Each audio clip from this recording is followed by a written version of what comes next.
Here we are at the post office, ready to ship the stuff. It's 2 vests, 2 nanas, and a flying spaghetti monster. I've been very excited to get this in the mail. It came all the way from Lisbon, Portugal. It is crochet, but I did not make it. Anna of, pardon me, I don't know how to say this name, on Instagram, she is RATXY Creations. So Ratsy or Ratxy is what I've been saying in my mind, but I don't know. Anyway, look at this gorgeous, gorgeous little sweater mesh. Ooh, oh my gosh. Thank you. She put out a drawing, and I entered on both my food page and my crochet page, and I won this. She had 3 different prizes. So thank you so much, Anna, or Anna, however you say your name. I appreciate it. Mwah. I was remembering back for the 2016 election when people were making the pink pussy hats, and I jumped on that bandwagon. I liked feeling like I was a part of a movement that was making a political statement. So this time around, right when I found out that Trump got elected again, I decided I need to come up with some idea of an anti-Trump project. So I started my Nanas Against Trump and Fascism. Now, you can do a little research yourself on the artist Niki de Saint Phalle. She created nanas, which were these beautiful, colorful, robust, round, curvaceous female figures. A lot of them were very big statues. Some were drawings and paintings.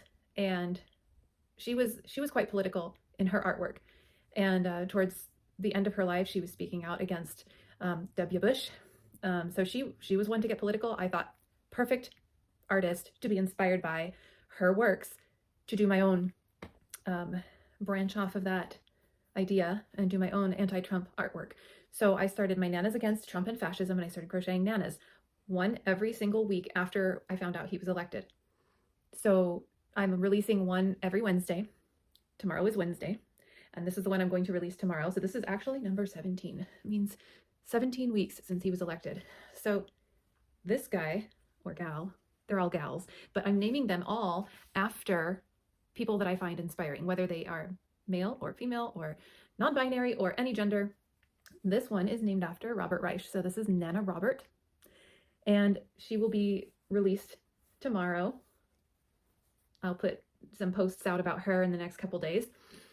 And I went ahead and I got ahead of myself just so that I don't have to worry about cranking these out in time. I like to get a little ahead. This is the next one that will be after. I've already finished it. I just got so inspired to make her right away. Can you tell who she's named after? I'll give you a hint. Yellow and blue. This is Nana Volodymyr. So she's number 18. I'll release her next Wednesday. And I also did, so I'm doing embroidery on each of them. This one has this sort of plant material, viney type thing. This one has, I was inspired by Ukrainian embroidery that I looked up. This is very, very basic. If you look at it one way, you just see a bunch of X's, but I was attempting to go for these little boxes, corner to corner, going all the way across the belly. So every single one is completely unique. I'm selling them in my Etsy shop and donating 10% of whatever I sell of those to the ACLU. So I'm doing a little bit of what I can. If everybody just did a little bit of what they can, we could encourage other people to do a little bit more, and we can raise our voices together and make a difference. As everybody seems to be saying nowadays, crafting is political. The next thing I have to make is another Trump doll. This one was ordered with pins, as they pretty much always are. And so this is what I use for his skin. I'll get started and I'll show you some behind the scenes. All the music you'll be hearing in this series are recordings of my own performances from back when I was a vocal performance major in college. It seemed like the perfect idea since these are all compositions that are in public domain, and since I've used the name aileensoprano here and on Instagram for so long, I thought it would be perfect. So I finished the hairpiece for Trump. It's not stitched on yet. It kind of needs to get stretched and pinned in a particular way, but I realized I forgot to do his ears. So I'm going to do those now, and I'll meet back with you in a minute. But first, I thought I would also introduce Willie. That's Willie. Hey, buddy. He's a rescue dog. The rescuers named him Willie after Willie Nelson. because they thought he kind of looked like Willie Nelson. Hey, boy. Sorry for the creaky chair. But this is my buddy. I'm not even a dog person, really, at all. It's a set of circumstances that I ended up with him, so I love him. I'm a Willie kind of person. Yeah. You boy. He's a little cold. There. Apologies again for the squeaks. While you watch me work on a Trump doll, I'll tell you a little about myself. I've been crocheting for 31 years, doll making and taking custom orders for 14 years. I make look-alike dolls of people's loved ones. I make look-alike pet portraits of beloved dogs, cats, horses, etc. I also enjoy customizing unique garments to a person's unique style. I quit working at Chase Bank and started selling on Etsy back in 2011 when I had my first baby, and I've been doing it ever since. I'm now at the point where I have to decide in the next few years whether I can keep doing what I'm doing to support myself and my family, or whether I need to get a, quote, regular job again. So I'll be inviting my lovely fans and supporters on Etsy, Instagram, Facebook, and now BlueSky to come follow my channel here, possibly jump over to Patreon and support me there for as little as $5 a month. You'll have access to early previews of what will be in my upcoming videos, and you'll know that you'll be helping me continue living as an artist, able to offer the products I've been putting out. So there we have it, just to show that what the time lapse was all about. Getting the hair made and the ears made and put on. Grumpy Trump. He comes with pins. This one is for Eric, so watch out, Eric. He's going to be on his way soon.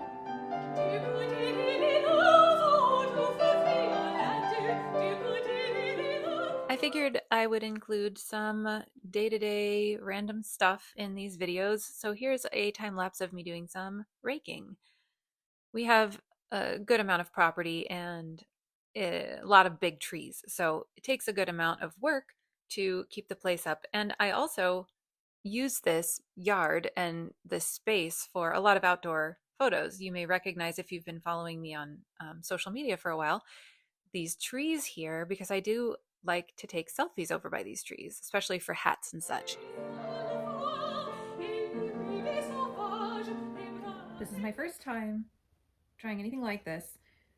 I'm starting with about 2 months worth of yarn scraps here from crochet projects, and I'm pulling them out little by little to put into this second pile to see if any are super long that I want to trim down, because from what I gather, you only want them, I don't know, just 2 or 3 or 4 inches long for roughing up and taking it down to the fluff. There's going to be a lot of some of the same colors. For my first attempt at spinning this into some sort of usable yarn, I'm just simply going to include everything. My scissors have now dulled to the point where there's a sharp spot that I have to hit the yarn with. This is not any kind of precise job I'm doing here.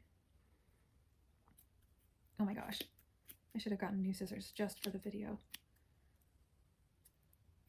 So I'm going to keep pulling from this pile, making sure that my yarn scraps are pretty short, and putting them in this pile. Here's a whole bunch of black. I think they're all pretty short here. It's probably from trimming a doll's hair. Oh, here's some longer strands I can cut down. Come on. If I hit it at the right spot in the scissors, then it works great. I just bought these probably a couple months ago. I just dull scissors really fast. So I will meet you back when I get through all of this. Well, that took quite a bit of time, but I've got all of my scraps now transferred into this pile. And I realize now that this was only like 1 month's worth of scraps, not 2. However, I've got my pile now, and I've kind of shuffled it around, mixed it around so that all the different scraps are mixed up so that there's not too much of a clump. Here's a clump of black, of brown or black or white all at once. And now I'm going to start trying to turn it into fluff. So this is my first time ever doing this, and I'm probably doing it totally wrong. So you can tell me in the comments how I'm doing it wrong. What I've seen is people using two of these but bigger ones and going back and forth. But initially, the first thing I ever saw was somebody just placing some scraps on the board like this. Oh, look at that. They're coming right apart. I hope you can see that. Let's see. Oh, and then I can just pick it up by combing it the opposite way.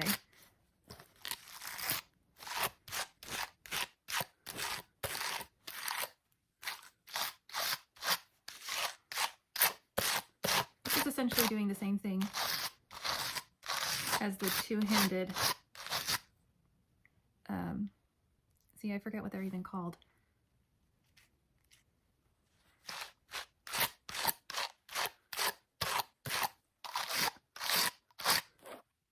I'm not sure if I should take it down more than that. We've got some good fluff there.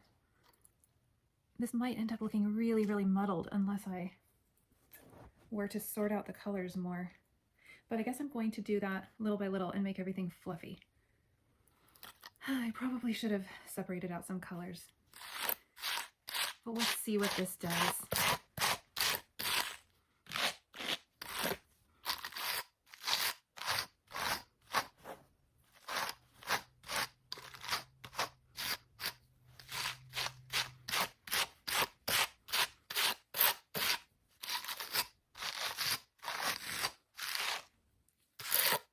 Oh, wow. You can all tell me what I'm doing wrong. As I said, I'm a total beginner at this. Some of the yarn is staying together. So I'm trying to break it all down. There's like a strand in there that's fully embedded in the board. There we go. Maybe I should make sure I start it farther at the bottom.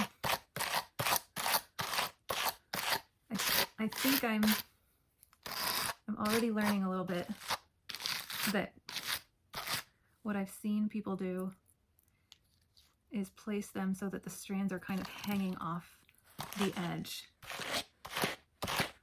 So then you go like that.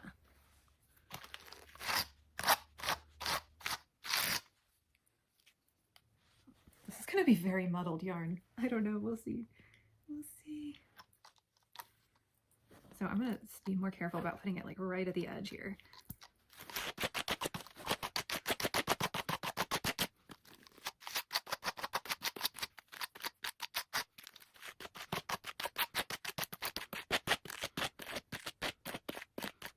Ooh, I really like how it feels shredding up those fibers. It's kind of satisfying. Ooh, look at that.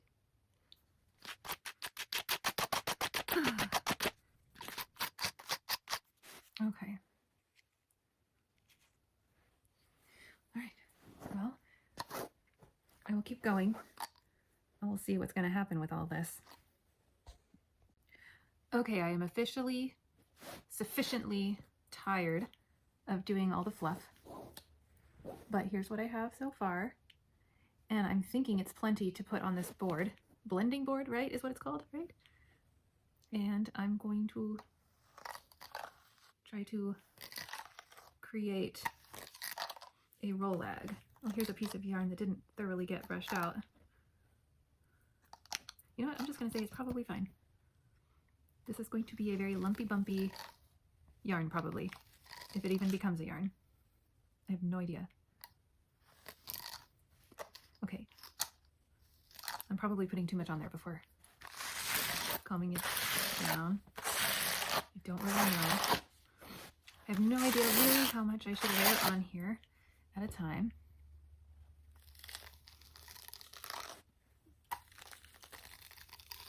Wearing a loosey-goosey, flowy crochet sweater while doing this is probably not the best idea because I'm guarding against snagging it on the board while I'm doing this.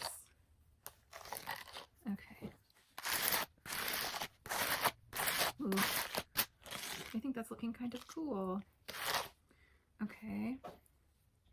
Should I put more? I'm thinking yes. I don't know if I should put it all the way to the top or not, but I guess I am.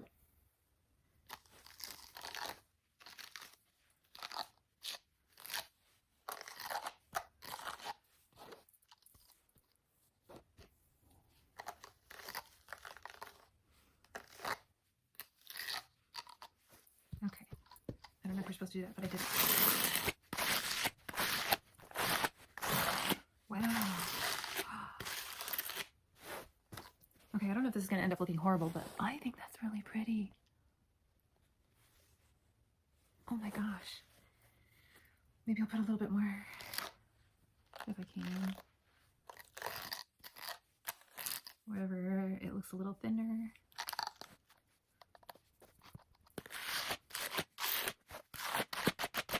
Okay. Roll lag. I think that's one term I remember correctly. Okay, and I've never done this before either, but I do have these. And I think, I'm not sure, but I think I start to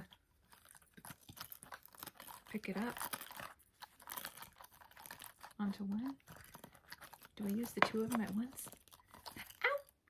Don't poke it under your nail, the little tines on the board. Ouch. Is this how you do it? Or do you just use one? I think I've seen both. I've seen people use two and I've seen people use one. I don't really know. Maybe that's helpful to like hold on to the fibers. Is that how you do it? I don't know. It's not all coming. Most of it is coming up. Some of it is staying behind. Am I supposed to like, hold on. Am I supposed to like help it up with this as I go? Probably not. I don't know. I'm just gonna roll that in there.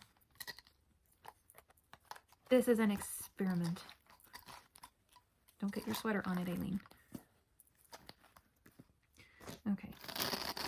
I'm losing a lot of material on this side. This is not going to be easy to spin probably at all. It's beautifully hideous. And then I slide it off of these, right? That's the idea, right? It's not sliding off. It's not sliding off. Maybe it'll go the other way. Up. Yeah, I don't know if that's going to do anything. I don't know.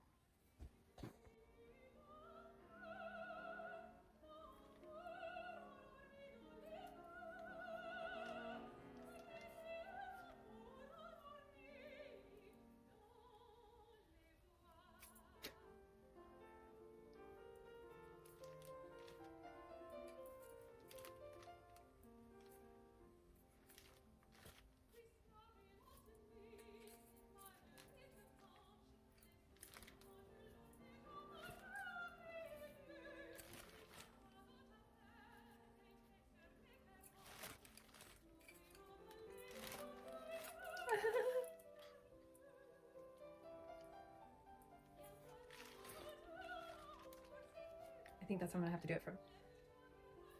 To start.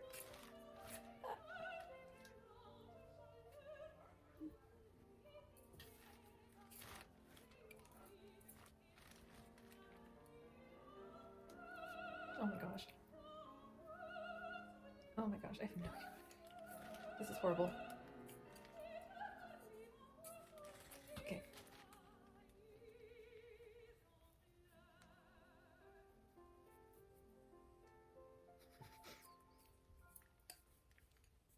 Okay, so I think, whoa.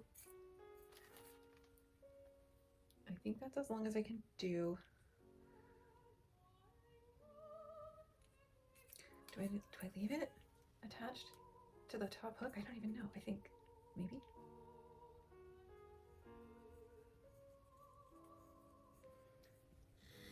I spun some yarn.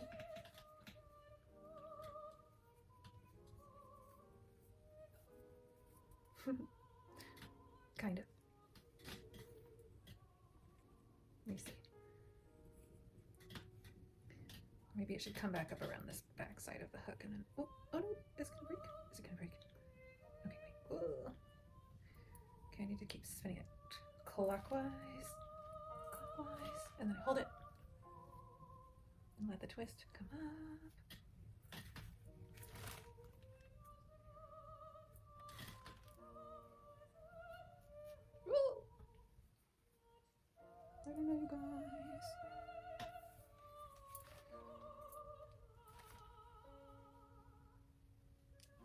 Okay, okay. Okay, okay. Probably my first time spinning. I shouldn't have tried using my homemade scraps all lumpy bumpy the way I did. I should have tried the beautiful fiber that came as a gift along with this spindle, which I will still try. I'm sure that'll be a much easier... Okay, I need to get my technique down for putting the twist in. I've seen people push it off their... Oh, that worked really well. Oops. Come on. Because my scraps are so lumpy bumpy, they're...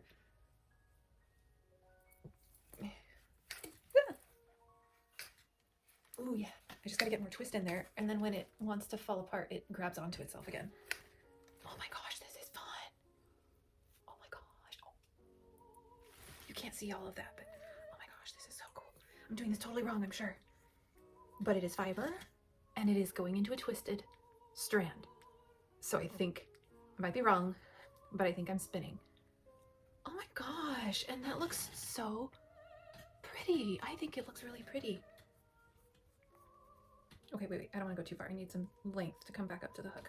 Well, I think I might just try to apply this with some simple... Ooh, wait, I need to put some twist in it maybe before I pull any length out. Drafting it out. Oops, I got too much. Gotta let some twist in. This is gonna look like some super artsy yarn where somebody intentionally put all these lumps and bumps in. But it's not, it's just because I have no idea what I'm doing. What am I gonna do with this yarn? I thought it was gonna look like way muddled, but I think all the colors are all taking their turns, like popping out. It gets like really thin and thick sometimes. Wait, let me undo some of that. Twist. Let's let some more of this in there. Ooh. Okay, I'm gonna have to get the hang of this, but well, it's kind of doing a thing. It's kind of doing something. Oh gosh, oh gosh. I just dropped a bunch. Okay, I don't know what I'm doing. Well, uh-oh. That wasn't intended. Okay, you can be part of the yarn there, that's fine. That's fine. No, don't want to twist.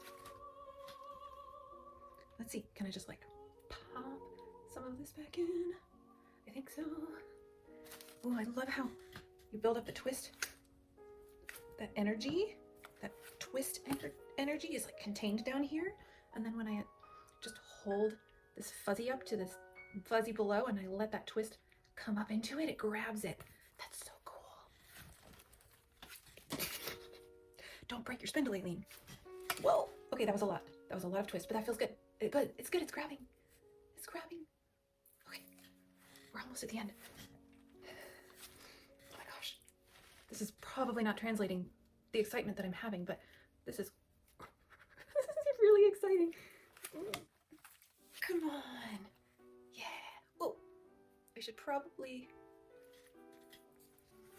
wind some of this down back onto the spindle now, but I'm almost at the end of my fiber here. I got my sweater. Maybe bell sleeves aren't the best idea when doing any parts of this project.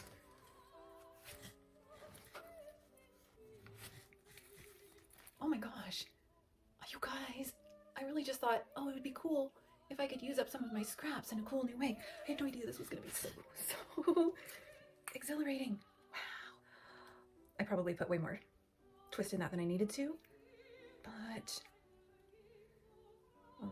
maybe I'll relax it a little bit. Well, maybe not all the way. And I'll wrap it around.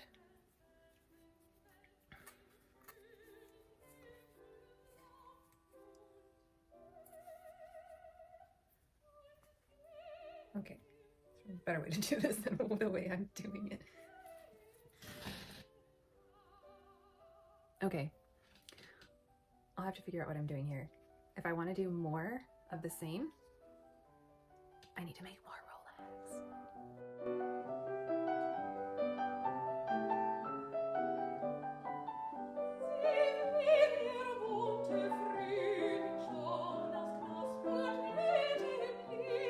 Well, Bernie Sanders seems to be popular again for people wanting some of my Bernie Sanders merchandise.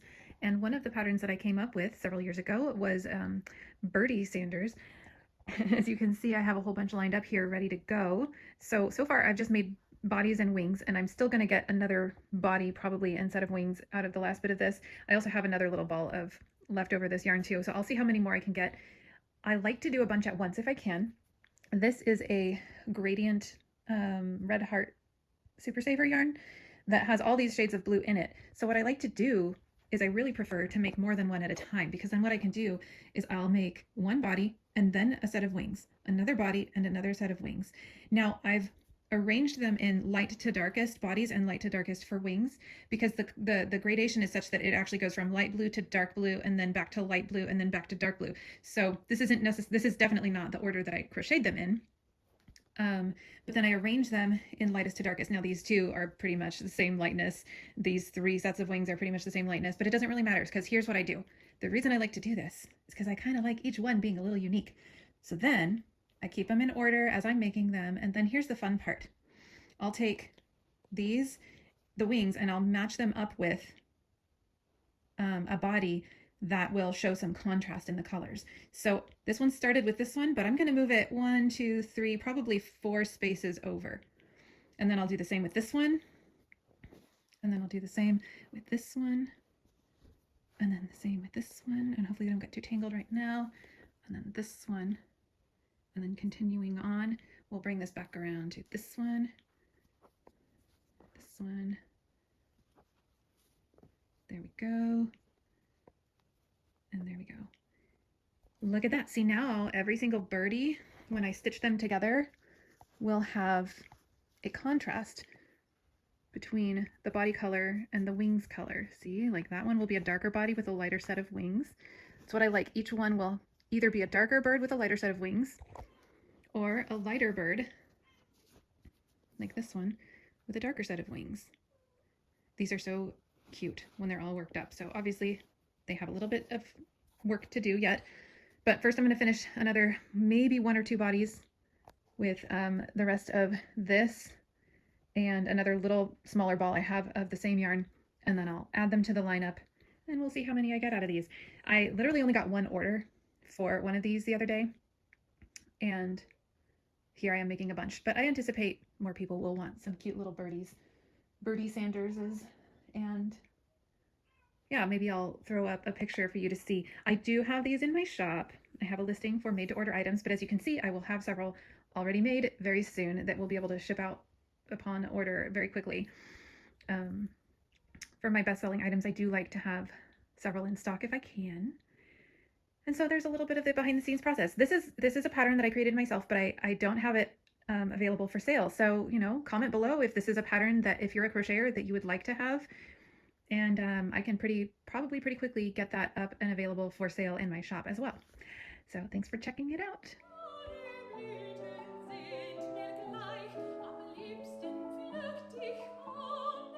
Hello, beautiful people. It's Friday. So, by the way, I do wear a clean, fresh outfit every day. I just happen to be wearing my handmade sweaters all the time lately. But I thought I'd show you, I showed you the Birdie Sanders that I've been making. I got an order for one of those along with an order for a Bernie. And so this is my original Bernie Sanders doll design. And as you can see, I'll take this one out to ship, and I have 1, 2, 3, 4, 5, 6 still left. I made these when I was at a slow point in my business like 2 years ago. And I think sales for Bernie are going to start picking up again because he's speaking up a lot against Trump and the whole Republican administration. So I'm taking that out to get ready to ship. And I also have in this drawer 3 of my mouth puppets that have teeth. Oh wait, no, 2 that have teeth and 1 with tongue ties. Oh, there's more in here. Those are all with tongue ties. These are like clothes I'm saving for my daughter eventually to give her maybe. So, oh, and I gotta take one of those out. So in this whole cabinet, in the drawers and in the sides there, I have like some extra stock of yarn, but also a lot of already made items. I also have multiple bins, big plastic bins with lots of already made items to keep them nice and safe from anything that could get in there. So I want to make sure that everybody knows that all of my items, even if I made them a few years ago or several years ago, are still clean and good to go, not infested with anything at all. Anyway, yeah, I enjoy the process of going and searching out the items that I already have made when somebody purchases something, and then setting it up on my little cabinet the way you've probably seen if you follow my Instagram, arranging everything all at once before I get it all packaged up to ship out. So anyway, that's it.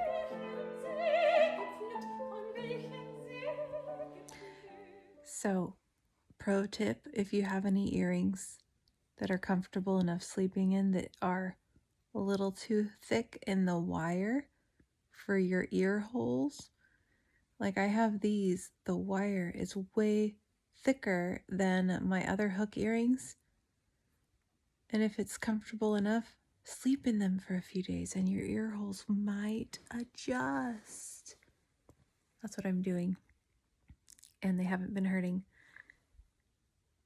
And I don't know that this is going to do anything. I do things in a very low budget, low tech kind of way. When I need to photograph crocheted items that I want to post in my shop or just post about on social media, if it's a garment, I oftentimes like to do it outside, and I have a particular spot in my yard that I like because there is equipment that I can set my phone on. I don't have a tall tripod, so I use the base of a doll stand and I put it on the pool equipment behind the pool, and I prop my phone against that. So that's what I'm showing you here. This is where I go to record. And this morning I needed to get some shots of a hat. So what I'll do is I'll hit record for a video. I'll take a video, and then later I'll screenshot the video to get still pictures. Now I'm walking over to the trees where I like to do selfie style shots, usually of things like hats.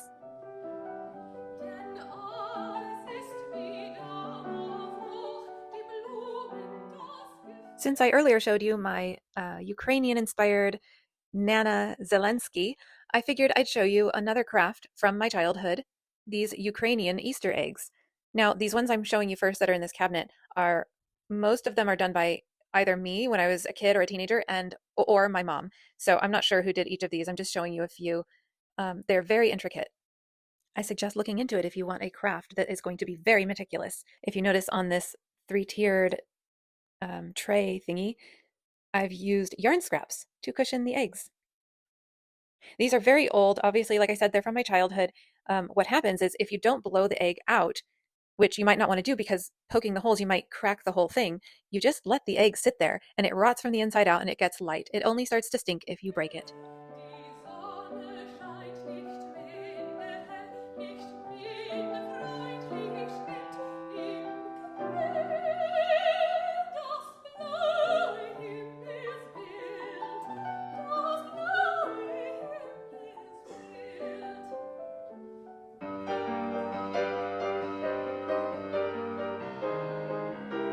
Now here we have a box that I've kept put away in the closet of a bunch of eggs that mostly my children did when I got this craft out to share with them. I believe this first one I'm holding I did probably, and my daughter really got into it. She did a whole bunch. This is one she definitely did. She was very young and she was doing some intricate work, spending hours on these. This is another one that she did. You can see that she got the different layers of color, the white, the yellow, the red, the orange. And here I'm showing how a bunch of these eggs, we never even finished taking the wax off so that we could reveal the colors underneath. So here I'm showing you scraping a little off with my thumb, scraping this wax, because what you do is you dye it in steps. So first you put the wax on where you want it to stay white.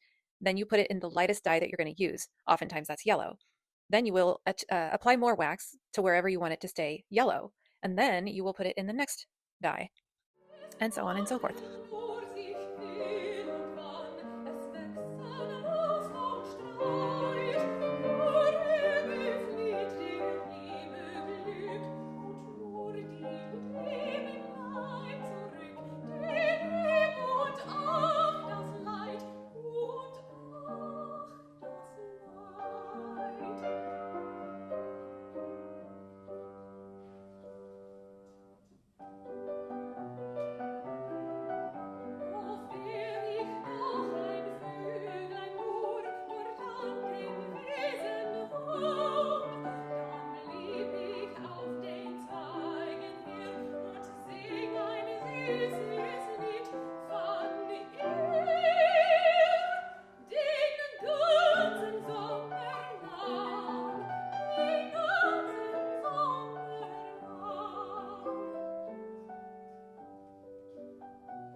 was born in San Diego. My mom had a hair salon in the garage, and I would do artwork and sometimes cut my own hair on the sly. I moved with my parents to Los Angeles when I was 4, where we lived in UCLA family student housing while my dad went to school and my mom worked as a hairdresser in our apartment. I had neighbor friends in the building that had come from all over the world so their parents could attend UCLA. As a kid, in my time home from school, I worked as a hairdresser myself for those friends' Barbies. I charged them $0.25 each. I guess I've always been an entrepreneur. Now I'm a yarntrepreneur. Just to show you what I just started this morning, this will be the center of the back of a little sweater I'm making as a pattern test for Astronaut-E.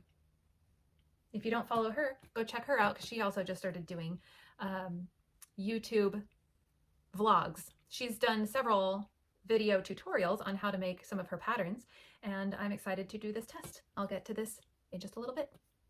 Also, since it's Women's History Month, I thought it was noteworthy that somebody bought the very first one ever that I've ever made of a wall hanging of an artistic rendering of a vulva. She's a sex therapist. I'm very excited it's going into her office. Also, since it's Women's History Month, nothing to do with women's history, just being a woman. I know I've got some red marks going on right now, and it seems to be a cyclical thing. So that's pretty much the only way I know that I'm on my cycle, because I don't have my uterus anymore. So about once a month, I'll start to get a couple zits pop up. It's not usually too bad anymore. I am 40. I didn't think I would still be getting them at this age, but whatever.